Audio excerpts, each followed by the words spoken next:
अस्सलाम वालेकुम।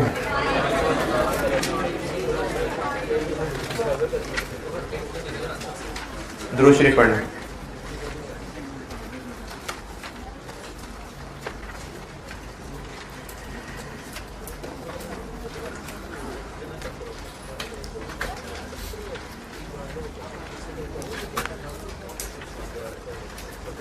हाँ जी, स्प्रिंग 20 क्वेश्चन 5 कहा था मैंने, है? मुश्किल तो था।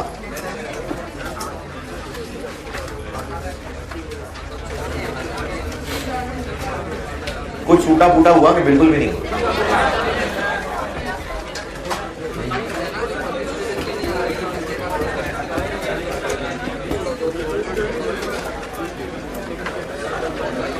चलें, जिनसे जितना भी टूटा फूटा हुआ और वो उसकी डिस्कशन करना चाहें।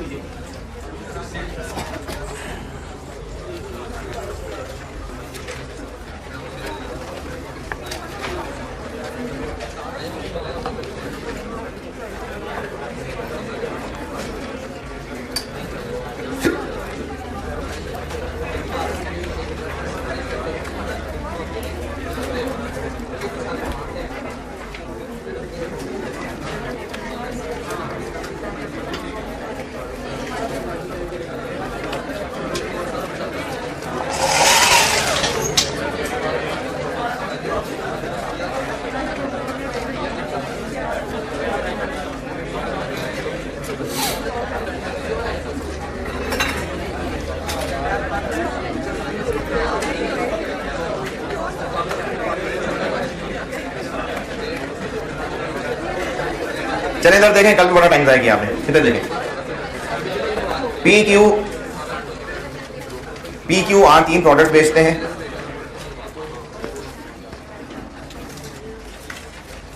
पी क्यू आर 3 प्रोडक्ट बेचते हैं और ये तीनों के तीनों प्रोसेस 1 से ही बनते हैं।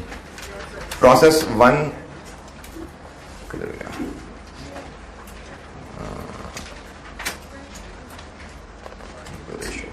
हाँ, प्रोसेस 1 से 50-30-20 की रेशियो में पी क्यू आर बनते हैं और प्रोसेस 1 के ये ज्वाइंट प्रोडक्ट्स हैं। फिर पी क्यू आर फौरन बिक जाते हैं, पी क्यू फौरन बेच देते हैं, लेकिन आर बेहतर होके बिकता है। तो पी क्यू फौरन बिक जाएंगे, इनकी एनआरवी के लिए अभी की सेल प्राइस, और आर फर्दर प्रोसेस होना है तो इसके लिए वही बीटा थीटा वाली कहानी। बनना बीटा है लेकिन बिकना थीटा है, तो ये आर के लिए वही बीटा थीटा वाला पॉइंट और ये वो सिग्मा जैसा। ये इधर कहानी सुनाएंगे। डेटा ये है कि प्रोसेस 1 के आपको रुपए बताने की बजाय रुपए इधर बता दिए, क्वांटिटीज बता दी कि इतने किलो मटेरियल डला इतने रुपए वाला, इतने लेबर के आवर्स लगे इतने रुपए वाले। तो पहले जो रुपए बताए होते थे वो अब इस तरह से तोड़ के बता दिया। दोनों प्रोसेस के खर्चे हो गए। नॉर्मल लॉस सिर्फ प्रोसेस 1 में है, प्रोसेस 2 में नहीं है। Opening closing stocks, sale price, cost to sell. इस टेबल के अंदर ये जो टेबल बना हुआ है, इसमें एक शक ये बनना चाहिए कि ये जो आर का स्टॉक दिया हुआ है ये उस फिनिश्ड आर का दिया हुआ है या जो प्रोसेस 1 से निकला है उसका है। देखें, पी और क्यू जब प्रोसेस 1 से बने, जिन्होंने भी किया है, प्रोसेस 1 पी क्यू और आर,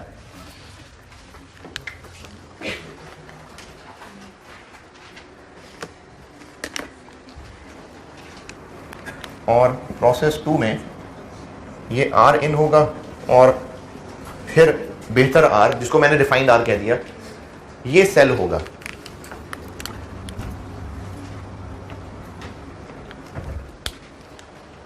नहीं हुआ?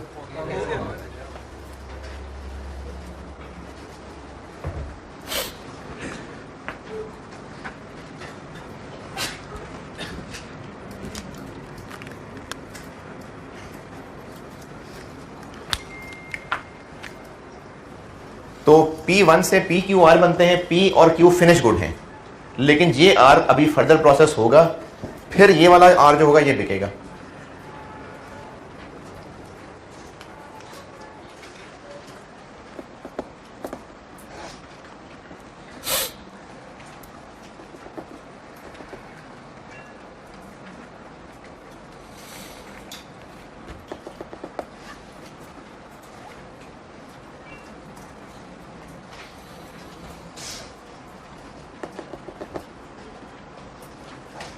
तो मेरा सवाल ये है कि ये जो पी और क्यू के ओपनिंग क्लोजिंग स्टॉक हैं, ये तो पी और क्यू प्रोडक्ट ही है, लेकिन ये जो आर के सामने ये स्टॉक लिखा हुआ है, ये उस नीले वाले आर का है कि काले वाले आर का है?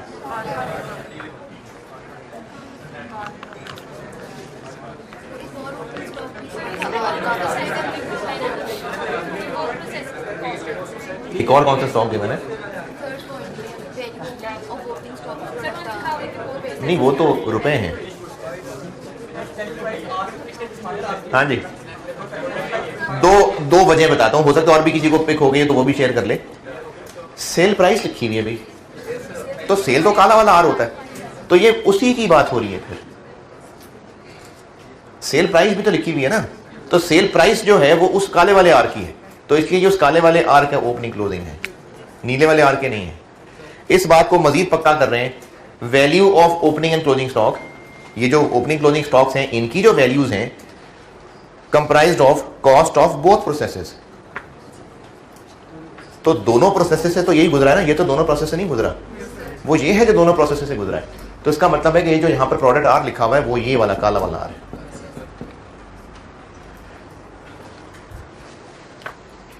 उसके अलावा जो ऊपर, यानी ये फिनिश गुड्स वाले का डाटा है, ये फिनिश गुड्स का डाटा है, वर्क इन प्रोसेस का कहीं कोई डाटा नहीं है। चलो फिर भी अगर कोई जिद करें कि नहीं क्या पता है वर्क इन प्रोसेस हो, तो किधर है stage of completion? Stage of completion नहीं है कहीं। तो ये आर फिनिश गुड्स वाले का ओपनिंग क्लोजिंग स्टॉक है, ये पी और क्यू फिनिश गुड्स का स्टॉक है, ये वर्क इन प्रोसेस का स्टॉक नहीं है।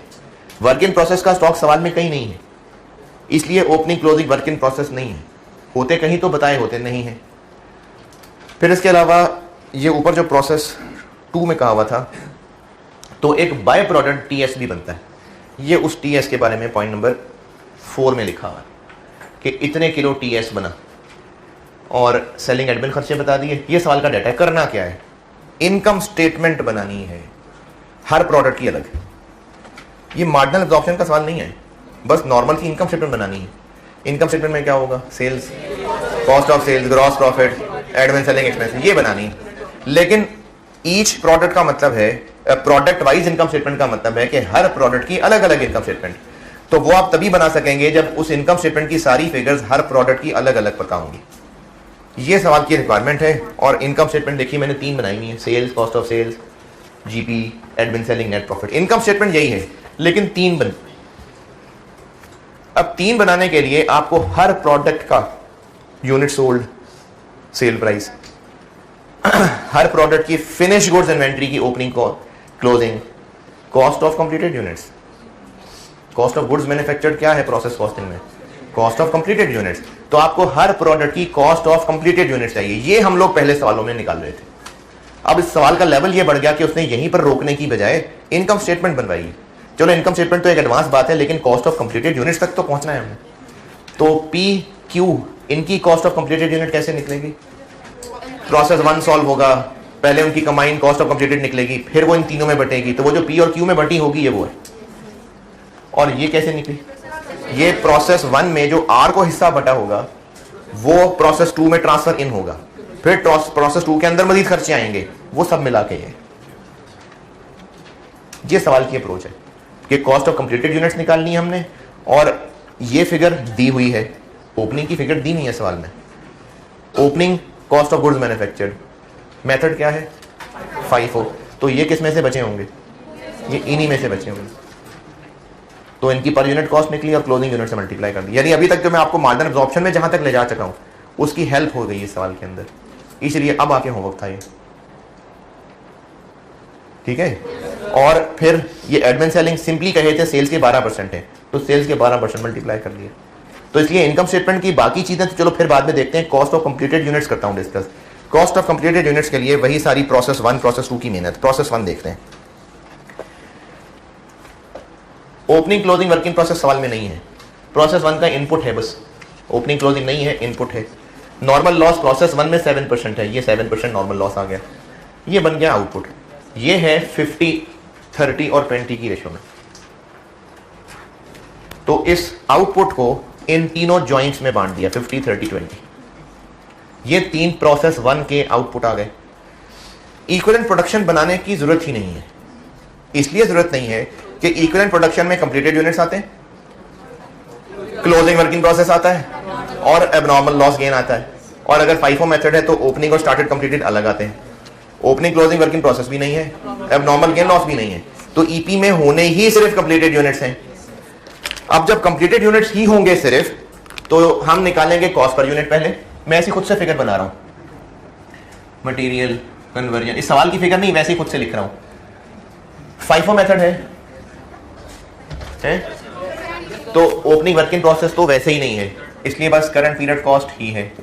ये मैंने ऐसी खुद से लिख रहा हूं फिगर, ये 1000 मिलियन, ये 700 मिलियन। नॉर्मल लॉस की रिकवरी नहीं है, बस ये न्यूमरेटर आ गया। इक्विवेलेंट यूनिट्स में क्या होंगे? बस सिर्फ कंप्लीटेड ही होंगे। क्यों सिर्फ कंप्लीटेड है? क्योंकि opening work in process, closing work in process ही नहीं है, एबनॉर्मल गेन लॉस ही नहीं है, तो ईपी में है ही बस सिर्फ कंप्लीटेड यूनिट। तो इनको पहले हम कंप्लीटेड यूनिट से डिवाइड कर लें, जो कि ऐसी खुद से फिगर बना रहा हूं, 500 है। पर यूनिट कॉस्ट निकले, फिर उस पर यूनिट कॉस्ट से कॉस्ट ऑफ कंप्लीटेड यूनिट्स कैसे निकालें? ये मैंने खुद से फिगर्स बनाई हैं। इसका आंसर आ गया 2 रुपए, इसका आंसर आ गया लेट से 1.5 रुपया। अच्छा चलो ये लो। अब कॉस्ट ऑफ कंप्लीटेड यूनिट्स कैसे निकालें? 500 इंटू 2 प्लस 1.5 रुपये।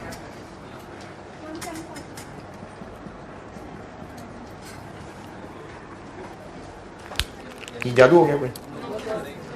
इनको 500 से डिवाइड कर रहे हैं, फिर जो आंसर निकल रहा है उसको 500 से मल्टीप्लाई कर रहे हैं। तो हमें ये काम करने की जरूरत ही नहीं है। जो करंट पीरियड कॉस्ट है बस उसका टोटल कर लें, वही कॉस्ट ऑफ कंप्लीटेड यूनिट्स है। देखिए हमें ना इसमें जॉइंट प्रोडक्ट्स में बांटने के लिए कॉस्ट ऑफ कंप्लीटेड यूनिट्स निकालनी है ना, तो इस तक पहुंचने के लिए इस काम की जरूरत ही नहीं रही। क्यों जरूरत नहीं पड़ी? ये कैसे सवाल में पता करेंगे कि ये तो कैसे याद रखें? जब opening closing work in process ही नहीं है, एएल और एजी है ही नहीं, यानी ईपी के अंदर बस है ही कंप्लीटेड यूनिट्स, तो फिर पहले पर यूनिट कॉस्ट निकालना, फिर उसी को उन्हीं से मल्टीप्लाई करके फिर टोटल तक पहुंचा देना, तो इसमें तो टाइम जाया है। इसलिए यही 1750 ही कॉस्ट ऑफ कंप्लीटेड यूनिट्स है। तो इसमें हमें ईपी में जब लिखना ही सिर्फ कंप्लीटेड है तो ईपी बनाने का फायदा ही नहीं है, और जब ईपी बना नहीं रहे तो कॉस्ट पर यूनिट निकालने का भी फायदा नहीं है। बस सिर्फ मटेरियल और कन्वर्जन को ऐड कर लें, यही कॉस्ट ऑफ कंप्लीटेड यूनिट्स है। लेकिन अगर कोई स्टूडेंट सॉल्व कर ले तो कर ले, कोई मसला नहीं है। आप ईपी बना लें, बेशक सेम ही आ रहा होगा, ईपी बना लें, पर यूनिट कॉस्ट निकाल लें, फिर उस पर यूनिट कॉस्ट को उन कंप्लीटेड यूनिट से मल्टीप्लाई कर लें, ठीक है, तो भी यही आ जाएगा। तो इसलिए ये कोई परेशानी की बात नहीं है कि ये हमें कैसे पता चलना था, ना पता चले कोई बात नहीं, आप ईपी बनाएं, कॉस्ट पर यूनिट निकालें और पूरे प्रोसेस से चल लें, फिर यहां तक पहुंच जाएं। ये तो वैसे मैंने आपको बताया कि इसमें टाइम बच गया। अगर आपको नई चीज क्लिक की तो आप प्रोसीजर के साथ चलें। Cost of completed unit process 1 तक कोई एतराज। फिर आगे इसकी जब एलोकेशन की तो पी और क्यू तो फौरन बिक जाते हैं, इसलिए इनकी एनआरबी तो यही है।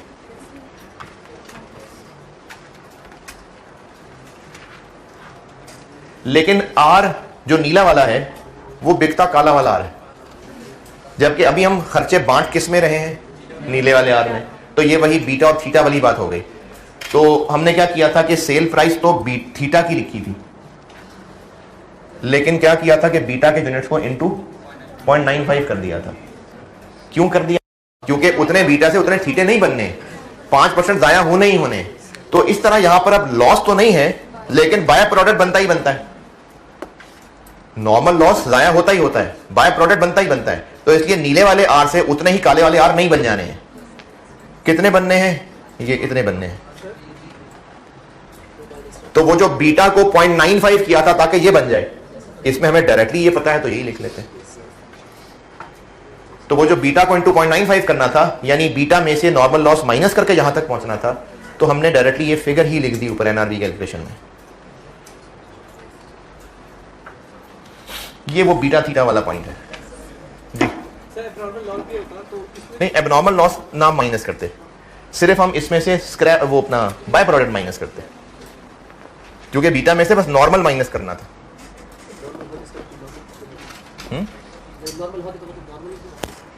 हाँ 130।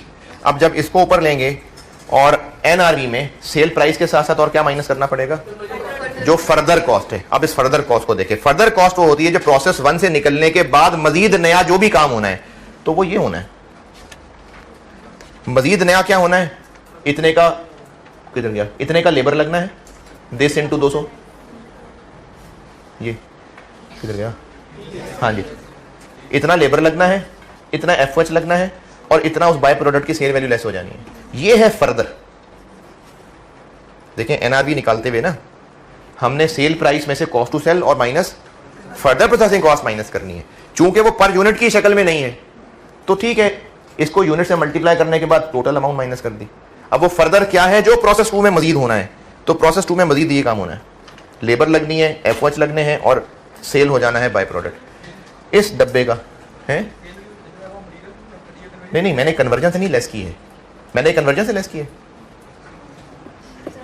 क्या मैंने मटेरियल कन्वर्जन अलग अलग कॉलम बनाए हैं? क्या मैंने P1 कॉलम कन्वर्जन कॉलम बनाए? नहीं, मैंने सिर्फ ये फर्क किया है कि ये प्रोसेस 1 से आना है, फर्दर ये होना है। ये फर्दर मैंने इस डब्बे के अंदर इकट्ठे किए हैं। मैंने अगर P1 का कॉलम और कन्वर्जन का कॉलम अलग अलग बनाता ना, P1 का कॉलम कन्वर्जन का कॉलम, तो ये यकीनन यहां से लेस करता, कन्वर्जन यहां लिखता, लेकिन फर्दर इन दोनों को कहता। फर्दर जो प्रोसेस 2 में मजीद होना है, तो ये भी मजीद है, ये भी मजीद है, ये सब मिला के फर्दर प्रोसेसिंग होती है। तो मैंने चूंकि वो कॉलम अलग अलग नहीं बनाए, क्यों कॉलम अलग अलग नहीं बनाए,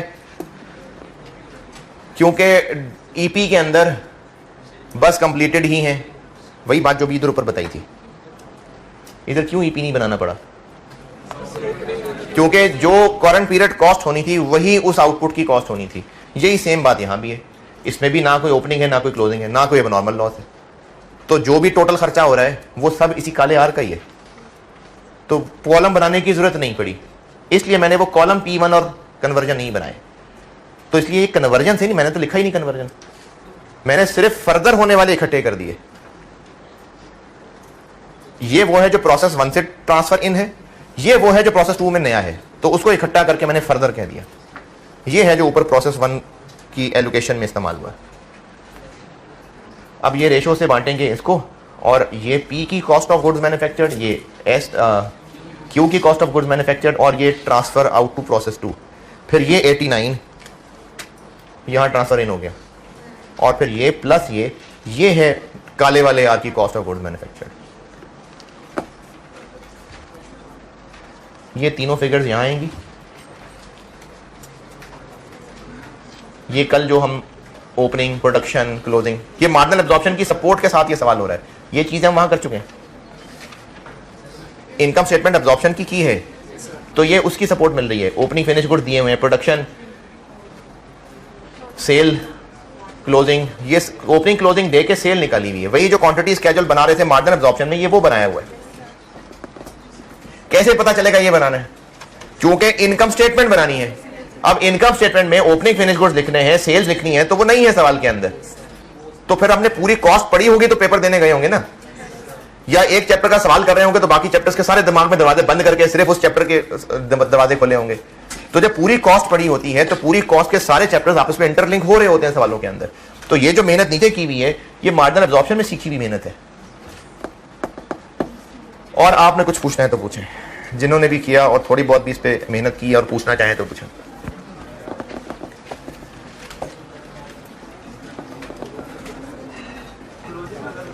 क्या ओपनिंग, क्लोजिंग, फिनिश गुड्स दी हुई हैं सवाल में, क्वांटिटीज दी हुई है। ये ओपनिंग, क्लोजिंग दिए हुए हैं, ये कैसे निकले? ये तो P Q R का आउटपुट है, ये भी आ गए। ओपनिंग, प्रोडक्शन, क्लोजिंग, सेल्स बन गई। ओपनिंग, प्रोडक्शन, क्लोजिंग और सेल्स, इनके यूनिट्स में कोई एतराज है तो बताएं। ओपनिंग की जो ऊपर रुपीस की फिगर लिखनी है, ये सवाल में दी हुई है। कॉस्ट ऑफ गुड्स मैन्युफैक्चर्ड, ये वही है जो हमने कॉस्ट ऑफ कंप्लीटेड यूनिट्स निकाल ली। अब रहा मसला कि इन क्लोजिंग यूनिट्स के ऊपर क्या रेट लगना है। तो FIFO मेथड है, ये क्लोजिंग इन्हीं में से है। अब अगर हमें ये पता है और ये पता है तो सिग्मा की per unit cost this divided by this, इसकी पर यूनिट कॉस्ट, इसकी पर यूनिट कॉस्ट, वही पर यूनिट कॉस्ट इस क्लोजिंग पे लगा दें तो ये आंसर आ गया। ये मैंने नीचे वर्किंग 2 में दिखाया हुआ।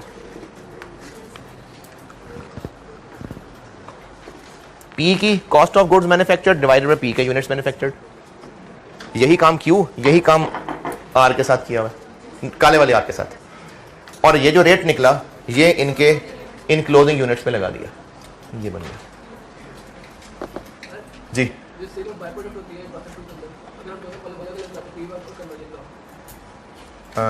पर यूनिट कॉस्ट निकालते हुए, पर यूनिट कॉस्ट की वर्किंग करते हैं, हाँ ऐसे करते। वो लिखते तो हम यहां, लेकिन होता वो फर्दर प्रोसेसिंग कॉस्ट के अंदर शामिल। लिखते हम यहां, जैसे 89 इधर आ गया और वो जो लेबर और एफओएच है वो यहां आ गया। ये इस कॉलम का टोटल, ये इस कॉलम का टोटल, इसको डिवाइड किया ईपी से, इसको डिवाइड किया ईपी से, तो लिखा ये यहां नजर आ रहा होता, लेकिन फर्दर प्रोसेसिंग कॉस्ट में ये इधर शामिल होता। प्रेजेंट तो वो यहां हो रहा होता, लेकिन है तो ये प्रोसेस 2 की नई चीज ना। तो वो जो हमने एनआरबी निकालते हुए फर्दर लेस करना है, तो वो ये चीज है जो लेस करते हैं।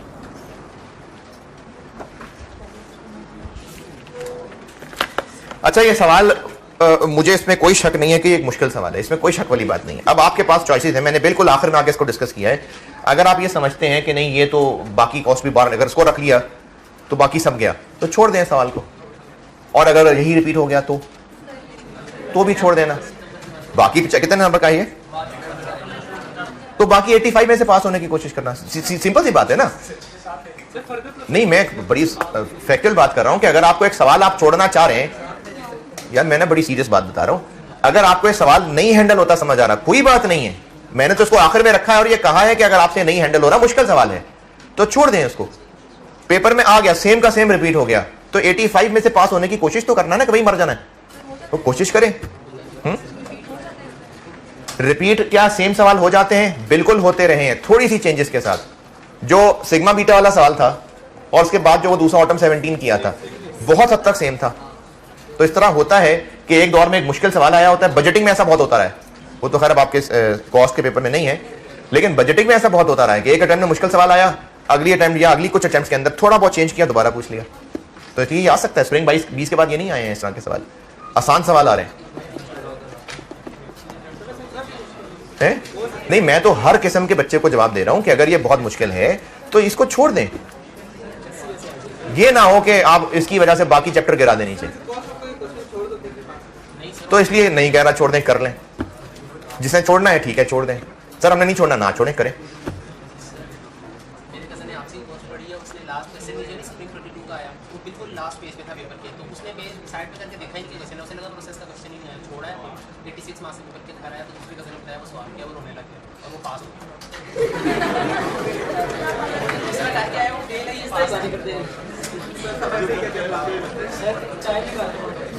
नहीं, ये तो उतनी नहीं थी बात, इसके लिए तो आप टाइम निकालें। आप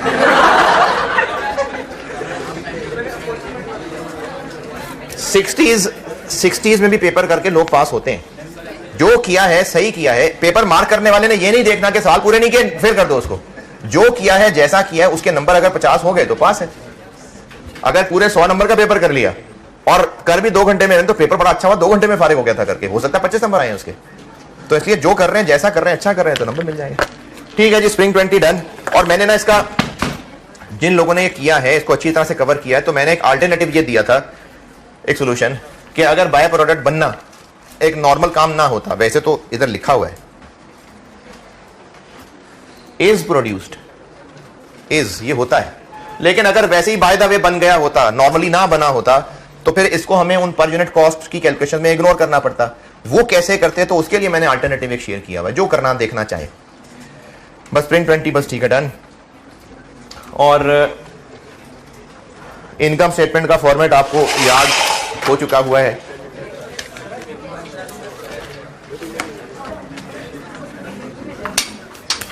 जी 3 है ना यार, एक खुद किया था, एक ऑटम 17 था, एक स्प्रिंग 20। ऑटम 20 पे आ जाए जी। Autumn 20 question 3।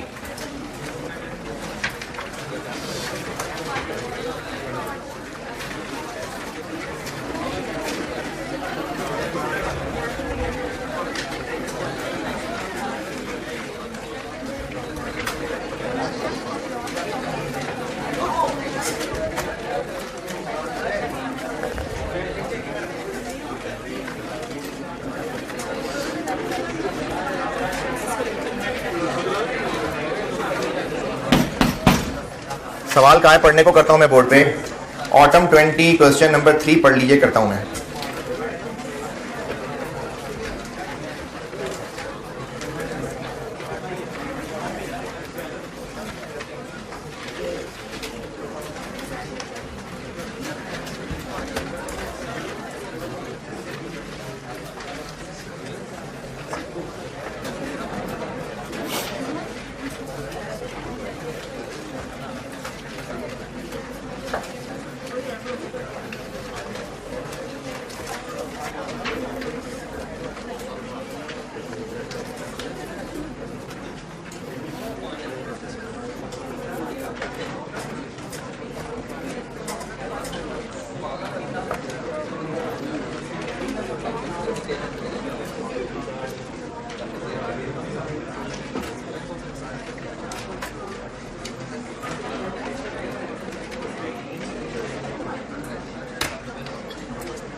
सवाल कहता हूं ना, पढ़ने को तो पढ़ा करें।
हाँ जी, इस वक्त 2 ईयर्स की एब्जॉर्प्शन की इनकम स्टेटमेंट बनी हुई है, 19 की भी और 20 की भी। और ये एब्जॉर्प्शन से बनी हुई है, ये कैसे पता? एक तो ऊपर लिखा हुआ है कि FL यूजेस एब्जॉर्प्शन कॉस्टिंग, और उसके अलावा पहचानी तो नहीं जा रही होंगी ना। Under over applied fixed FOH आ रहे हैं, फिर gross profit, net profit, contribution तो नहीं है, तो इसलिए ये एब्जॉर्प्शन के तहत बनी हुई है। रिक्वायरमेंट में एक तो पार्ट बी 2020 की इनकम स्टेटमेंट एब्जॉर्प्शन की तो बनी हुई है, बस आपको कहा है मार्जिनल की बना दें, जिसमें से आधी चीजें तो नजर आ रही होंगी सवाल में से, सेल्स वही होंगी, एडमिन सेलिंग वही होंगे, तो इसकी काफी सारी चीजें तो हमें यहां से सवाल से मिल जाएंगी। लेकिन इसका जो ज्यादा टेक्निकल पॉइंट है वो पार्ट ए है। ये अच्छा सवाल है, पॉइंट ए अच्छा है। अच्छा, अब आप एग्जाम में बैठे हुए हैं, और एग्जाम में आपने पार्ट ए सोचा और आपको समझ नहीं आ रही इसको कैसे सॉल्व करना है, तो इसको देख के सवाल छोड़ ना जाएं। पार्ट बी ये आसानी से हो जाएगा, क्योंकि पार्ट बी के अंदर आलो के पूरा पार्ट बी नहीं कर सकेंगे क्योंकि पार्ट ए की हेल्प है बीच में, फिर भी पार्ट बी के अंदर आप ज्यादा चीजें कर सकेंगे, सेल्स भी कर सकते हैं, एडमिन सेलिंग भी कर सकते हैं। इसी तरह से पार्ट सी, आपने जो जैसी गंदी मंदी मार्जिनल की बना दी होगी इनकम स्टेटमेंट, चाहे गलत भी क्यों ना बनाई हो, लेकिन जब आप उसी को यूज करके और सवाल में दी हुई एब्जॉर्प्शन वाली को यूज करके रिकंसाइल करेंगे तो उसके मिलेंगे नंबर। तो इसलिए कोई पार्ट देख के ना सवाल फिर छोड़ना नहीं है, उसके अगर नहीं आ रहा जहां तक जैसे हो रहा है वो करें, अज्यूम करके फिर उससे आगे चले, क्योंकि एक गलती बार बार नंबर नहीं कट रहे होते। तो एक तो ये कि आपको एब्जॉर्प्शन की 19 और 20 की इनकम स्टेटमेंट दी है और मांगी सिर्फ 20 की मार्जिनल की है, एक ये सवाल की रिक्वायरमेंट है। और जब बना लेंगे मार्जिनल तो उसको फिर एब्जॉर्प्शन से रिकंसाइल भी करना है सिर्फ 2020। बी और सी रिक्वायरमेंट में अगर पढ़ा है, बी और सी रिक्वायरमेंट में कोई एतराज परेशानी नहीं। पार्ट ए इसका अच्छा पार्ट है 4 नंबर का, लेकिन अच्छी कैलकुलेशन है। पहले मैं 2019 के हिसाब से सॉल्व करता हूं, फिर 2020 पे बाद में बात करूंगा। पहले मैं 19 की बात करने लगा हूं। रिक्वायरमेंट क्या है? बजटेड फिक्स्ड और actual fixed overheads. Budgeted fixed overheads और एक्चुअल फिक्स्ड ओवरहेड्स। अच्छा, अब इस पार्ट ए में वो काम है जिसपे बच्चे कॉस्ट अकाउंटिंग में जिसको मुश्किल समझते हैं। आपको ना अगर कॉस्ट के अंदर सिर्फ सीधे सीधे ही चलने वाले एग्जाम टेस्ट होते हैं, जैसे प्रोसेस कॉस्टिंग है, उस प्रोसेस कॉस्टिंग में क्वांटिटी स्केड्यूल बनाएं, ईपी बनाएं, कॉस्ट पर यूनिट निकालें, स्टेटमेंट ऑफ वैल्यूएशन बना दें, वर्क इन प्रोसेस अकाउंट बना दें, ये सीधा चलने वाला प्रोसीजर है। इसी तरह से डिसीजन मेकिंग में भी होगा। अगर ये बिल्कुल इसी तरह से सीधे सीधे सवाल टेस्ट हुआ करें तो फिर कॉस्ट नहीं है मुश्किल। मुश्किलें तब डल जाती हैं जब सवाल में कुछ टेढ़ी मेढ़ी पहेलियां से पूछ लेते हैं, जिसमें आपको सीधा चलने की बजाय कभी उल्टा चलना पड़ेगा, कभी लेफ्ट चलना पड़ेगा, कभी राइट चलना पड़ेगा। वो आप तभी कर पाएंगे। देखें, आपने जब चलना सीखा होगा बचपन में तो अम्मा ने, अब्बा ने, बड़े ने उंगली पकड़ के चलाना सिखाया, और आपको जब चलाना सिखाया तो सीधा चलना सिखाया, उल्टा चलना सिखाया है?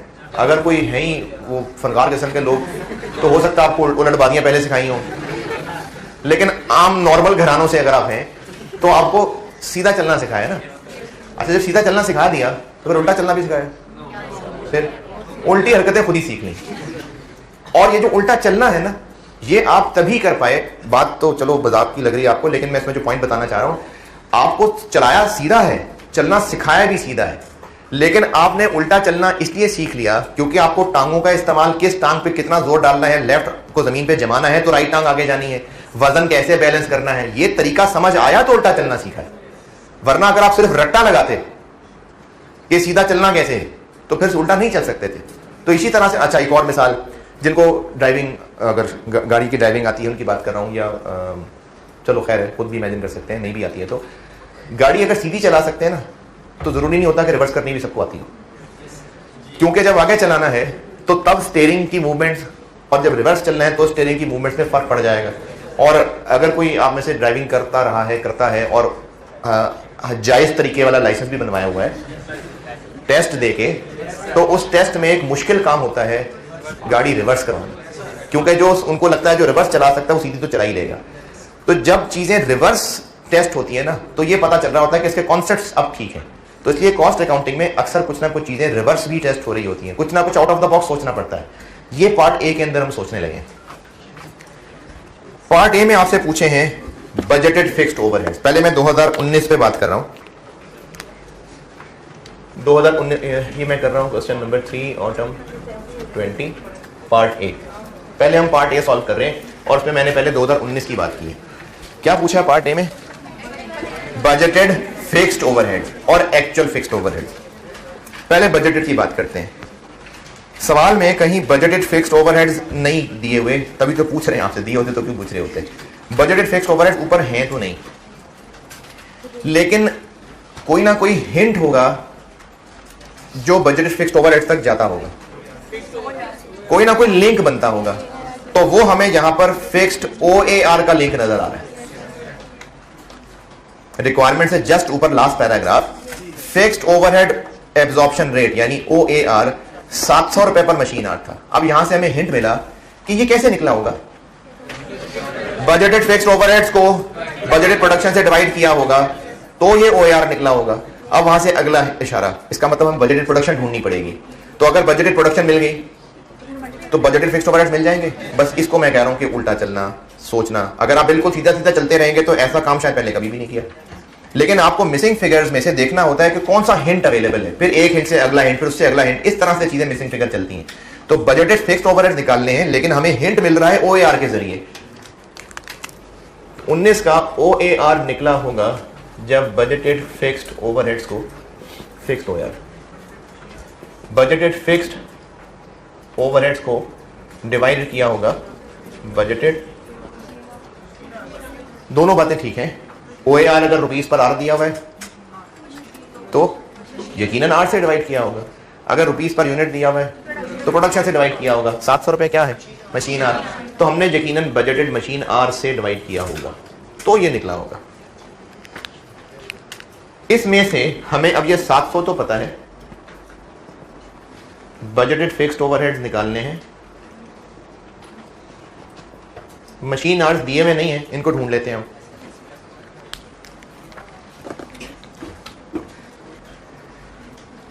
अच्छा, ये अभी तो आप इस चीज को नहीं पढ़े हुए, स्टैंडर्ड कॉस्टिंग में चीज पढ़ाऊंगा, तो अभी बस मैं कह रहा हूं इस सवाल की हद तक बस ऐसे ही मान लें। ये जो स्टैंडर्ड का वर्ड लिखा हुआ ना इनकम स्टेटमेंट के नीचे वाले पैराग्राफ में, इसको आप बजट समझ लें। Budget is not standard actually, लेकिन फिलहाल बजट स्टैंडर्ड इस सवाल में एक ही बात है। तो ये जो इस सवाल में स्टैंडर्ड का वर्ड लिखा हुआ है आप उसको बजट समझ लें। जब हम स्टैंडर्ड कॉस्टिंग पढ़ चुके होंगे पूरी मुकम्मल, और फिर आप इस काबिल होंगे कि इस सवाल में जो वर्ड स्टैंडर्ड लिखा हुआ था उसको हम क्यों बजट अज्यूम कर रहे थे। इसका वर्ड स्टैंडर्ड लिखा हुआ है, हम उसको बजट ही अज्यूम कर रहे हैं। ये बात अभी आपको नहीं समझ आएगी, जब स्टैंडर्ड कॉस्टिंग पढ़ चुके होंगे ना पूरी तैयार, उसके बाद फिर आप इंटरप्रेट कर पाएंगे कि मैंने क्यों स्टैंडर्ड को बजट अज्यूम कर लिया। तो अभी ये बजट है जी। बजटेड मशीन आवर्स कैसे ढूंढे हम? 2019 के बजटेड मशीन आवर्स कितने थे? ऑपरेशनल कैपेसिटी का 80%, और ऑपरेशनल कैपेसिटी किधर है? वो ऊपर बिल्कुल दी हुई है, 82,500 का 80%। तो यहां से निकल आए budgeted fixed FOH is equal to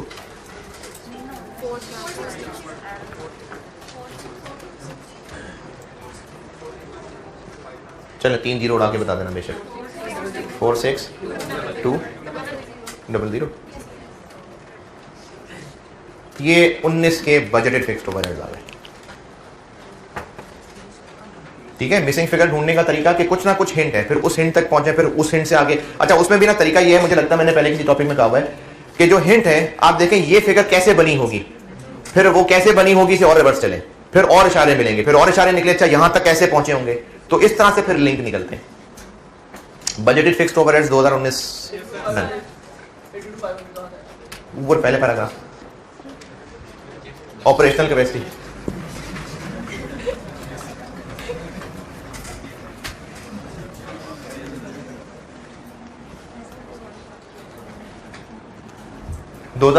budgeted.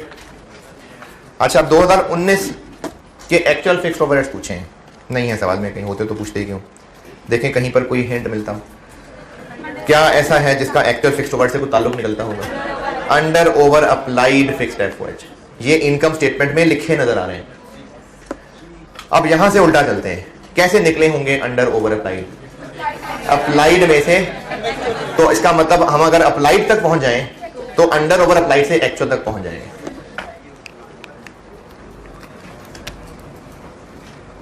Applied, इसी से आगे चल रहा हूं। अप्लाइड फिक्स्ड FOH में से माइनस करते हैं एक्चुअल फिक्स्ड FOH, तो आता है अंडर या ओवर अप्लाइड।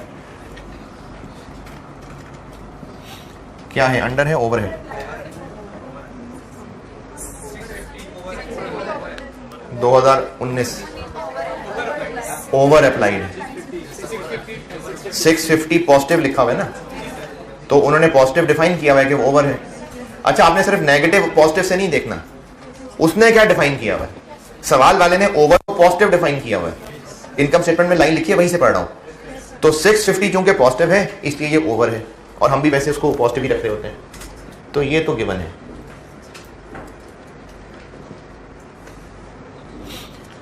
ये चाहिए अप्लाइड का क्या करें?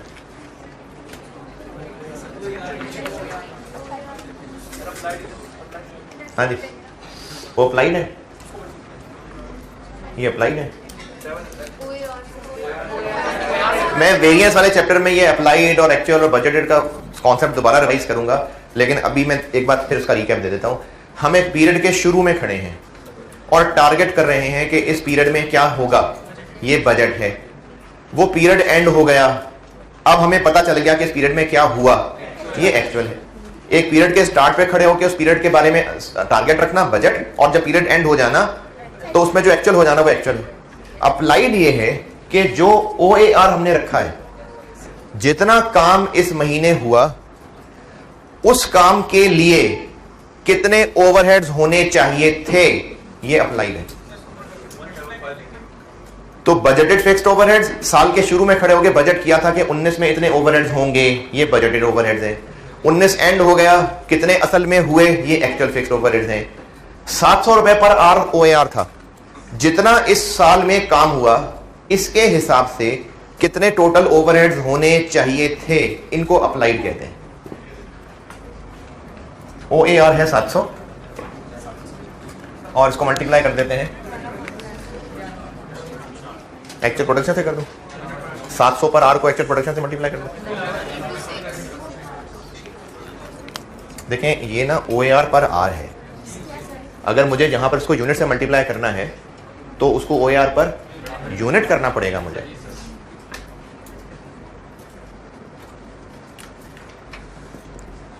$700 पर आर है, पर यूनिट कैसे करूं? एक यूनिट के लिए 6 घंटे लगते हैं।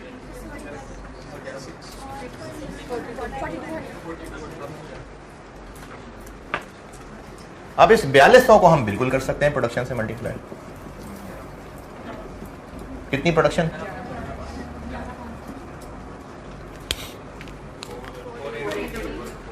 483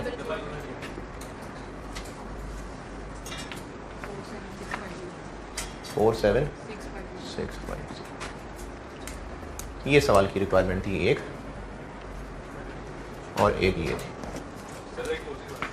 है?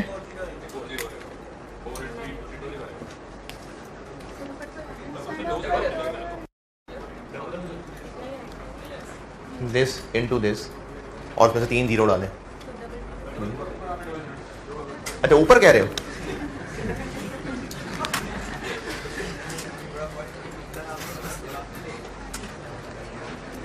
ये 2019।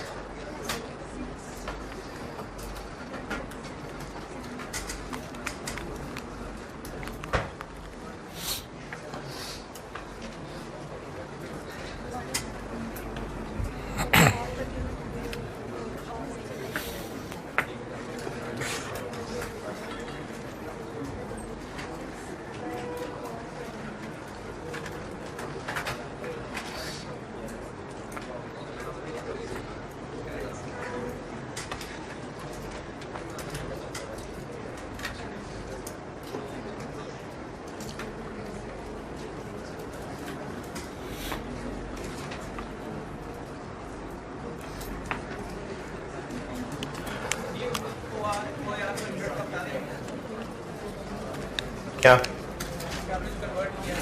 700 पर आर है, पर यूनिट करेंगे तो यूनिट से मल्टीप्लाई करेंगे, तो उस पर आर को पर यूनिट कैसे करें?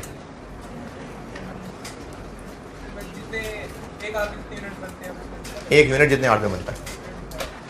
₹700 पर आर, 6 आवर्स पर यूनिट, तो रुपीस पर यूनिट बनेगा। 2019 डन। 2020 बजटेड फिक्स्ड ओवरहेड्स कितने?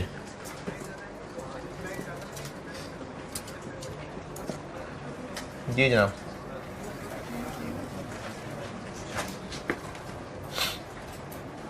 $2020 बजटेड फिक्स्ड ओवरहेड्स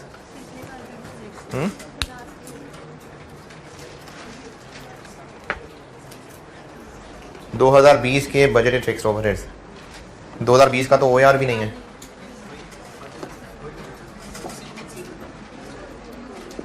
इसका तो चलो OAR था, ढूंढ लिया।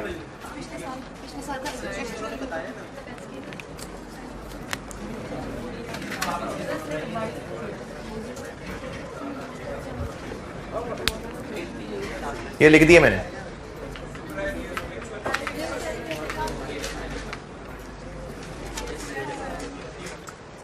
क्वेश्चन में लिखा हुआ है बिल्कुल लास्ट में, रिक्वायरमेंट से जस्ट ऊपर, कि हर साल जब OAR कैलकुलेट होता है, अच्छा OAR कैलकुलेट तो ऐसे ही होता है, budgeted fixed overheads divided by budgeted machine hours, लेकिन किस बेस पे होता है? जो पिछले ईयर के एक्चुअल थे। इसके कहने का मतलब यह है कि वो जो पिछले ईयर के एक्चुअल फिक्स्ड एफओएच थे उसी को हम अगले साल के बजटेड फिक्स्ड एफओएच कह लेते हैं। ये मतलब है इस लाइन का। FL revises its fixed OAR for each year on the basis of जो गुजरे हुए साल के एक्चुअल फिक्स्ड एफओएच हैं। तो इसलिए जो 19 के एक्चुअल फिक्स्ड एफओएच हैं वही 20 के बजटेड फिक्स्ड एफओएच।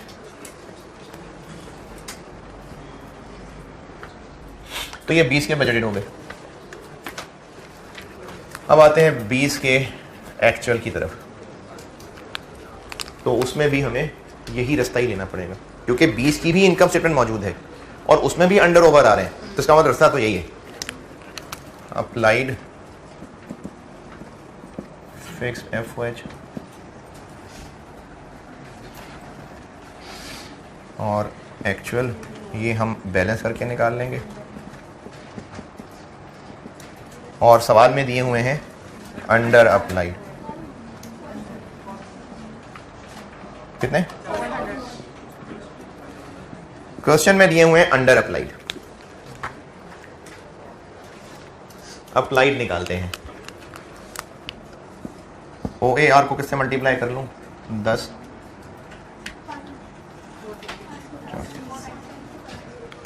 जिनको ये 11,500 और 10,450 ही नजर नहीं आ रहा तो वो आंखें तो खोले ना पहले। सवाल की इनकम स्टेटमेंट में रुपीस के साथ यूनिट्स का कॉलम भी आ रहा है। तो 19 में 11,500 प्रोडक्शन के सामने लिखे हैं तो यूनिट्स प्रोड्यूस थे, और 20 में लिखे हैं 10,450, तो ये 20 के 10 यूनिट्स। अब क्या चाहिए भाई? OAR पर यूनिट ना, तो ये बजटेड है। OAR निकाल रहा हूं per unit.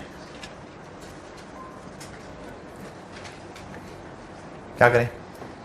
Budgeted fixed overheads 47,650,000 divided by budgeted production के मशीन आवर्स। मर्जी है, मशीन आवर्स से कर लें फिर 100 रुपीज़ पर यूनिट ले जाएं, यानी पहले मशीन आवर्स निकाल लें 700 पर मशीन आवर, फिर पर यूनिट बना लें। अच्छा, पर यूनिट क्यों बनाना जरूरी है? क्योंकि मल्टीप्लाई यूनिट से करना है। या फिर आप निकाल ही OAR पर यूनिट लें, तो फिर डिवाइड किससे करें? अगर मैंने डायरेक्टली निकालना ही OAR पर यूनिट है तो डिवाइड बाय बजटेड प्रोडक्शन। तो ठीक है, बजटेड प्रोडक्शन से डिवाइड कर लेते हैं। बजटेड प्रोडक्शन कितनी?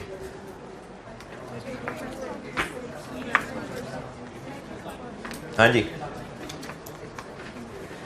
देखें budgeted production 82,500 into 82% divided by 6। ये क्या किया मैंने?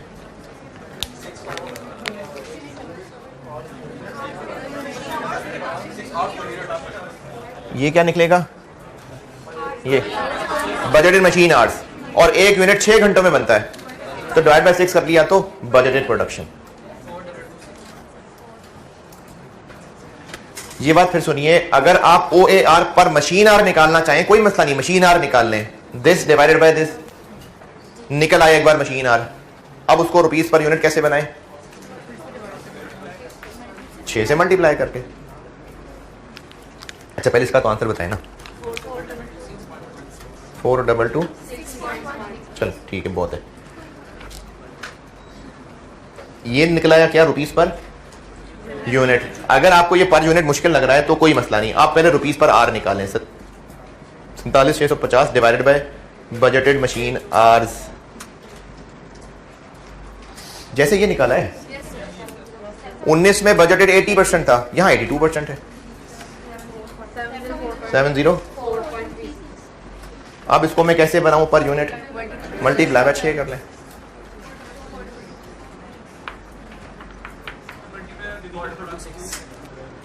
मल्टीप्लाई डिवीजन कंफ्यूज करता है, क्या करें भी फिर?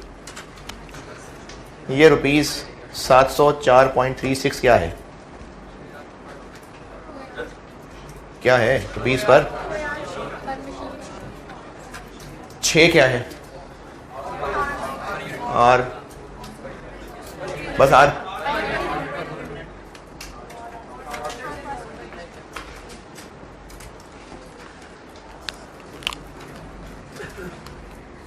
तो 4226। हाँ जी 441612।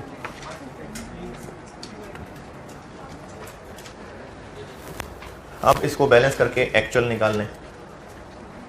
44562।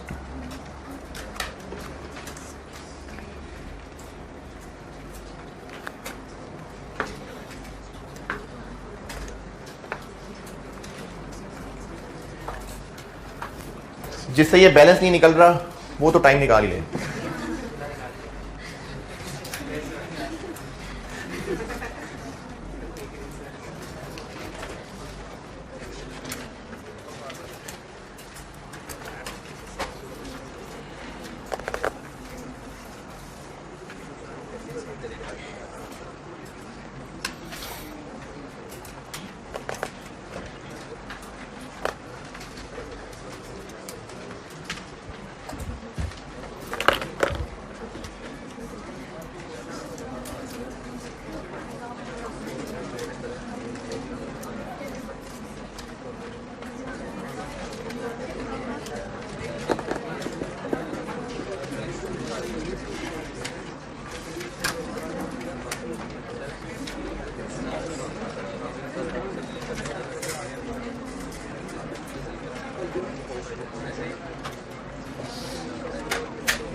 हाँ जी पार्ट ए डन। अब इस पार्ट ए में मुश्किल यही है कि आपको एक बिल्कुल सीधे सीधे प्रोसीजर के बजाय नहीं पूछी हुई चीज़ें, मिसिंग फिगर्स पूछी हुई है। तो आप तभी ढूंढ सकते हैं जब आपको जो फिगर गिवन है उसका कोई हिंट देखें कि उसका मिसिंग से क्या लिंक बनता है, फिर मिसिंग फिगर तक पहुंचेंगे। हैं 4 नंबर कम है तो पॉजिटिव सोचें, जाएंगे तो 4 जाएंगे।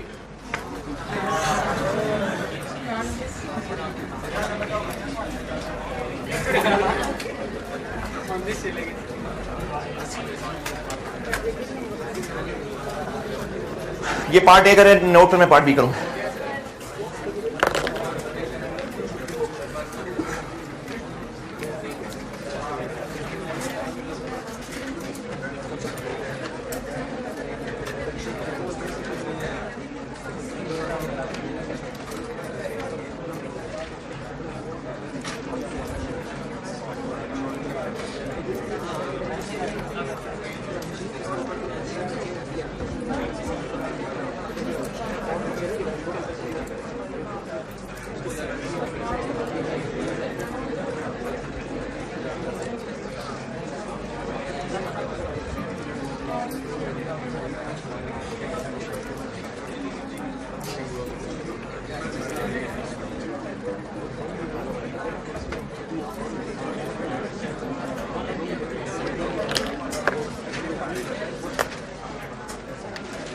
ठीक है मिटा दूं? अच्छा इसमें ना मार्जिनल एब्जॉर्प्शन यही है, बस ये इतना ही है। इनकम स्टेटमेंट ही बननी है और उसमें ये मार्जिनल एब्जॉर्प्शन रिकंसिलिएशन ही होनी है। एक सवाल सोचा तो था क्लास में जिक्र कर दूंगा लेकिन वो फिर होमवर्क है, लेकिन उसका आईकैप का सोल्यूशन मुश्किल तरीके से हुआ है। आंसर वही है लेकिन मैं आपको ना जिस तरीके से सिखा रहा हूँ उस तरह का फॉर्मेट पे सॉल्व करके आपको मैं ये शाम से पहले इंशाल्लाह भेज दूंगा ग्रुप में। वो होमवर्क है। वो है क्या? Spring 14 question number 4। Spring 14 question number 4। Spring यानी मार्च 14 क्वेश्चन नंबर 4 XYZ लिमिटेड। ये होमवर्क है। इसका सोल्यूशन अपने फॉर्मेट पे करके मैं आपसे शेयर कर लेता हूँ। आईकैप वाला है तो सही लेकिन मुश्किल से समझ आएगा। इसके अलावा कल मैं नया चैप्टर शुरू करूंगा और ये जो मार्जिनल एब्जॉर्प्शन है ना, नहीं बल्कि नया नहीं, कल मैं एक बजटिंग का सवाल करा देता हूं। चलो मैं देखता हूं। अब मैं ये करूंगा कि कल आपको मैं गाइड करके कि मार्जिनल एब्जॉर्प्शन का सवाल प्रोसेस के साथ मिक्स हो जाए तो कैसे हैंडल करना है, बजटिंग के स्टाइल पे आ जाए तो कैसे हैंडल करना है। होगा मार्जिनल एब्जॉर्प्शन का सवाल, लेकिन कुछ और टॉपिक्स के स्टाइल में टेस्ट हो रहा होगा, तो उनको डिस्कस करके फिर उनका एक एक सवाल होमवर्क डिस्कस हो रहा होगा। यानी मैंने अब जैसे कल मैंने आपको बजट का स्टाइल बताऊंगा, फिर उसका एक सवाल होमवर्क दे दूंगा, क्योंकि होगा सवाल ऐसे ही, बस उसमें कुछ और टिप्स होंगी। फिर परसों प्रोसेस का स्टाइल बता के उसका सवाल होमवर्क दे दूंगा। तो अब मैं इस तरह से इसको होमवर्क में एक एक दो सवाल और चलाऊंगा। एक तो अभी तक का पढ़े हुए ही का, ये क्या हो गया, किधर अभी पार्ट बी करा रहा हूं, पार्ट बी रहता है इसका, अभी पार्ट सी रहता है। स्प्रिंग 14 क्वेश्चन नंबर 4 होमवर्क दिया है क्या जी? वो तो अच्छे बच्चों को दिया था ना, तो अब ये सब बच्चों को है।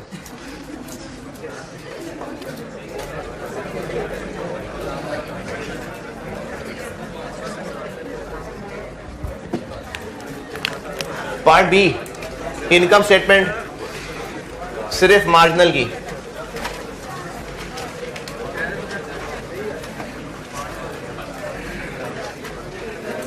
दो 2020 की मार्जिनल की इनकम स्टेटमेंट। सेल्स तो वही रहेंगी, इनकम स्टेटमेंट में मार्जिनल हो या एब्जॉर्प्शन, सेल्स तो वही है।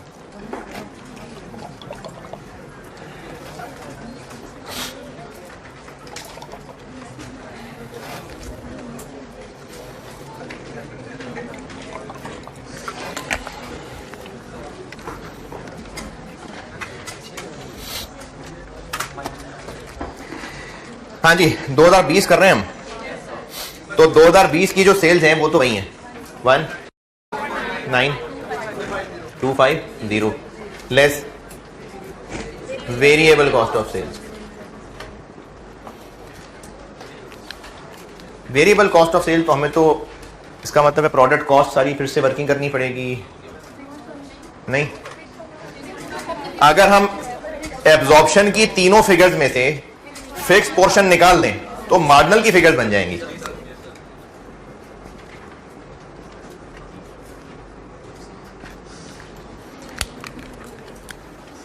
एब्जॉर्प्शन के ओपनिंग की फिगर क्या है? 31, COGM 940, 36।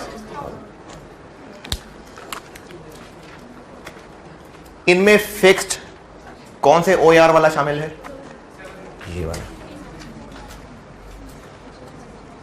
इसमें फिक्स कौन से OAR वाला शामिल है? ये वाला। ये 19 का OAR है, ये 20 का OAR है, तो इसमें 19 वाला यानी 4200 वाला शामिल है, तो माइनस, हाँ पर यूनिट ना, इनटू ओपनिंग के यूनिट्स कितने थे? 30।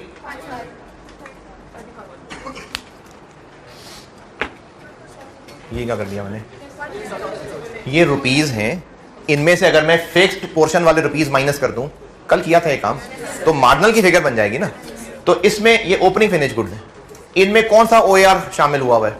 19 वाला, 4200 पर यूनिट, तो इनटू ओपनिंग के यूनिट्स, तो बाकी बच गया मार्जिनल का स्टॉक। 163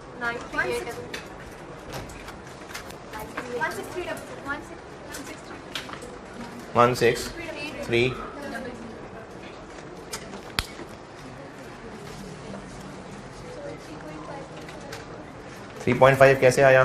कैसे आया अभी 3.5?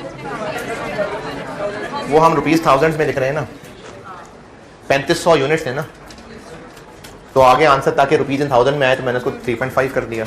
आप ना करें ऐसे, आप 3500 कर दें। और हाँ जी, इसलिए मैंने किया था, वो इसलिए नहीं आ रहा कि फिर आप इधर भी 3 जीरो लगाएं, अब आएगा। ये पूरा 31 मिलियन है माइनस ये, अभी भी नहीं आ रहा।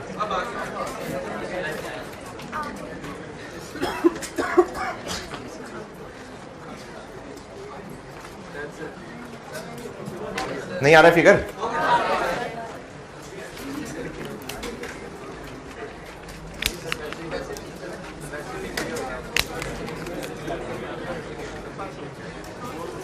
इसमें कितना फिक्स पोर्शन शामिल है?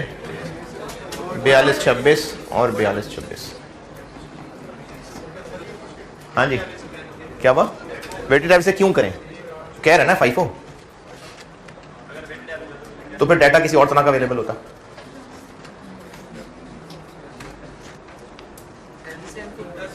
दस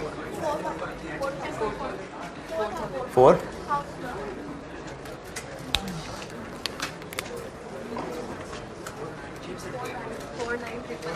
4 9।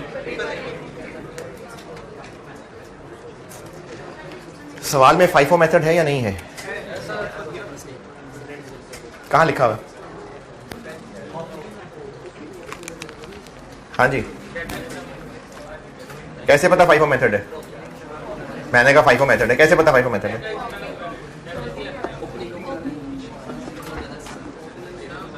हाँ जी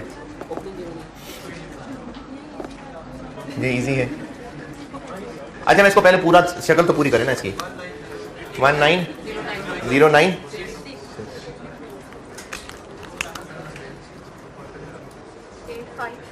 8528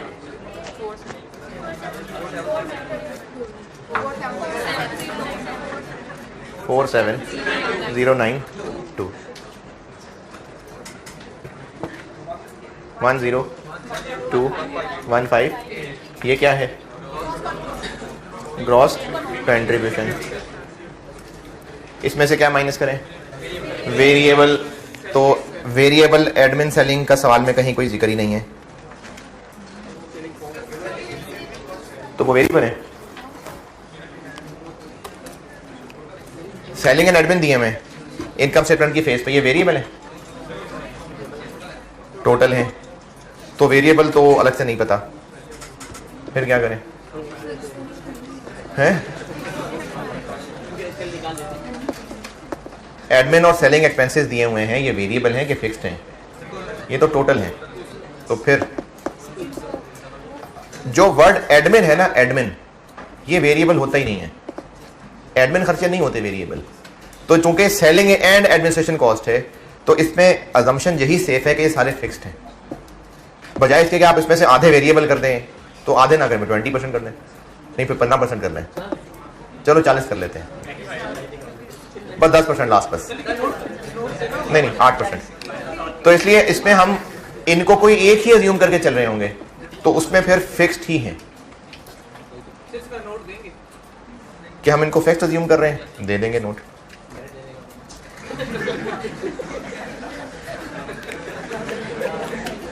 तो अब इसमें से वेरिएबल सेलिंग कॉस्ट लेस नहीं हो रही, चलो नहीं तना सही, लेस फिक्स्ड खर्चे, फिक्स खर्चे क्या है सर? फिक्स खर्चे है, बताएं क्या है? FOH कितना है? FOH पार्ट ए में निकाला है,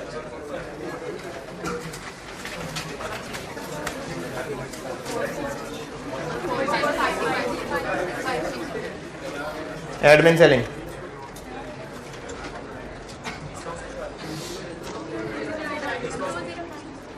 ये आ जाएगा नेट प्रॉफिट 396। और रिकन्सिलिएशन कैसे होनी है? एब्जॉर्प्शन के प्रॉफिट से शुरू करेंगे और आगे चलें, बताएं क्या करूं? वो कैसे निकालें? इसमें और इसमें डिफरेंस, जो कि एक्चुअली यही है, इसमें और इसमें डिफरेंस, फिर इसमें और इसमें डिफरेंस, और जो आंसर आ जाएगा वो यही आएगा। अजीब अजीब शक्लें बना रहे हैं यार, ये ले।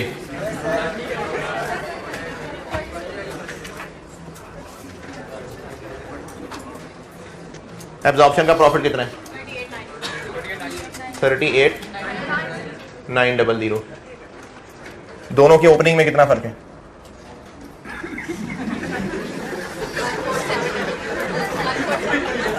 दोनों के ओपनिंग में कितना फर्क?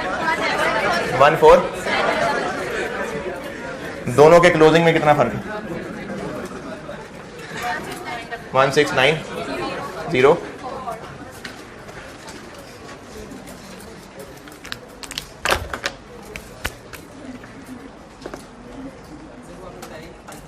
हाँ जी, कैसे पता FIFO है, कैसे पता है वेटेड एवरेज है? तो नहीं पता तो क्या करें? नहीं, जो नहीं पता वो FIFO नहीं है। जब नहीं पता तो आसानी इसी में,